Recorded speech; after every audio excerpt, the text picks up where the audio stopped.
नमस्कार दोस्तों, मैं हृदय मिश्रा आप सभी का स्वागत करता हूं HRDIS पर। कैसे हैं आप सभी लोग? आई होप आप सभी लोग अच्छे होंगे और अपनी पढ़ाई को बढ़िया तरीके से कर रहे होंगे।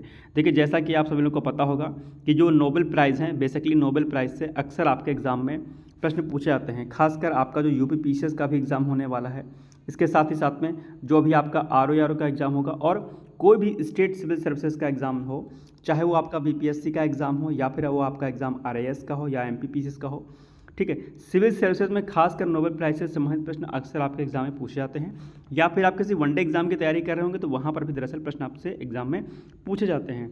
तो कल हम लोगों ने चिकित्सा का नोबेल प्राइज़ किसको मिला वो हम लोगों ने कल पढ़ा था।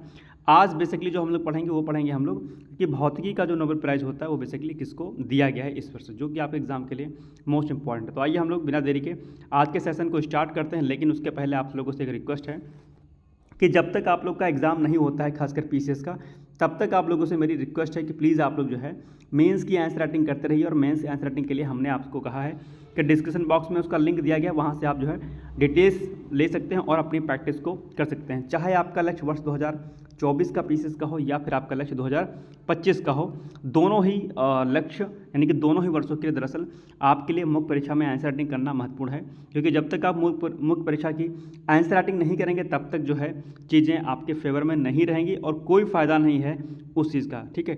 तो इसलिए आपको इस बात का विशेष ध्यान देना है कि आपको बेसिकली एग्ज़ाम पर फोकस जो है बहुत ज़्यादा करना है, मुख्य परीक्षा पर, ठीक है। क्योंकि सिलेक्शन बेसिकली ऐसा नहीं कि नॉर्मली हो जाएगा किसी भी चीज़ पर, उसके लिए ज़रूरी हो जाता है कि आप जो है अंतिम रूप से चयन अपना लें, और उसके लिए ज़रूरी है कि आप जो है मुख्य परीक्षा की आंसर राइटिंग क्या करें, ज़रूर करें, ठीक है ना। तो चलिए आइए हम लोग बिना देरी के आज के सेशन को स्टार्ट करते हैं और देखते हैं कि नोबेल प्राइज़ किसको दिया गया है फिजिक्स में, ठीक है।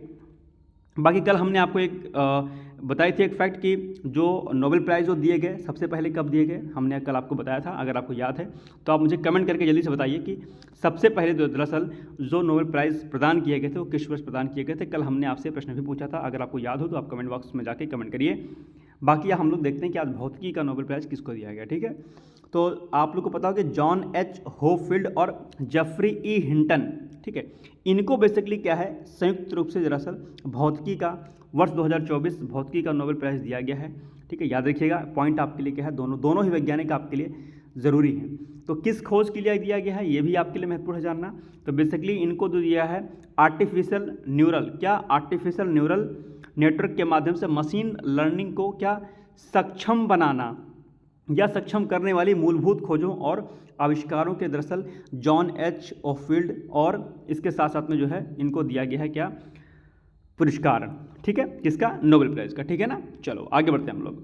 नेक्स्ट है, उन्होंने आधुनिक समय की शक्तिशाली मशीन लर्निंग की नींव रखने वाली विधियों को विकसित करने के लिए भौतिकी के उपकरणों का क्या किया, प्रयोग किया, जो यहाँ पर पॉइंट दिया है। आप इसको फैक्ट के फॉर्म में क्या कर सकते हैं, देख सकते हैं। इसके अलावा अगर हम आगे बात करते हैं तो जॉन होपफील्ड जो हैं, ठीक है, इन्होंने क्या काम किया, जॉन होपफील्ड ने एक सहयोगी मेमोरी बनाई जो डेटा में छवियों और अन्य पैटर्न को संग्रहित और पुनर्निर्माण करने में क्या सक्षम है। जबकि वहीं दूसरी ओर जेफरी हिंटन ने एक ऐसी विधि का आविष्कार किया जो स्वायत्तता से डेटा में गुणों की पहचान करती है और छवियों में विशिष्ट तत्वों की पहचान जैसे कार्य करती है। तो ये दो अलग अलग वैज्ञानिकों ने अपने क्षेत्र में बेहतर कार्य किया और इसीलिए इन्हें दरअसल वर्ष 2024 का नोबेल प्राइज़ जो है दिया गया, जो कि अपने आप में एक बड़ी उपलब्धि मानी जाती है अंतर्राष्ट्रीय स्तर पर, ठीक है। और अगर हम बात करें, अगर भारत का नोबेल प्राइज़ की बात करें तो दरअसल जो भारत में जो भारत रत्न दिया जाता है उसे हम जो है उस भारत रत्न को हम भारत का नोबेल प्राइज़ कहते हैं अक्सर, ठीक है, क्योंकि भारत का सबसे प्रतिष्ठित सम्मान जो है क्या है, भारत रत्न है, ठीक है। अब आपके लिए एक प्रश्न है जो कि बहुत ही कॉमन है, तुरंत आप लोग इसका उत्तर दीजिए क्योंकि जस्ट इसका मैंने आप लोग को क्या है आंसर बताया हुआ है, ठीक है। प्रश्न क्या है कि जॉन H. होपफील्ड और जेफरी E. हिंटन को 2024 में किस क्षेत्र में नोबेल प्राइज़ दिया गया है, साहित्य में दिया गया है, चिकित्सा में दिया गया है, भौतिकी में दिया गया है या फिर रसायन में दिया गया है। जल्दी मुझे कमेंट करके बताइए आप लोग कि दरअसल जॉन H. होपफील्ड और जेफरी E. हिंटन को किस क्षेत्र में नोबेल प्राइज़ दिया गया है।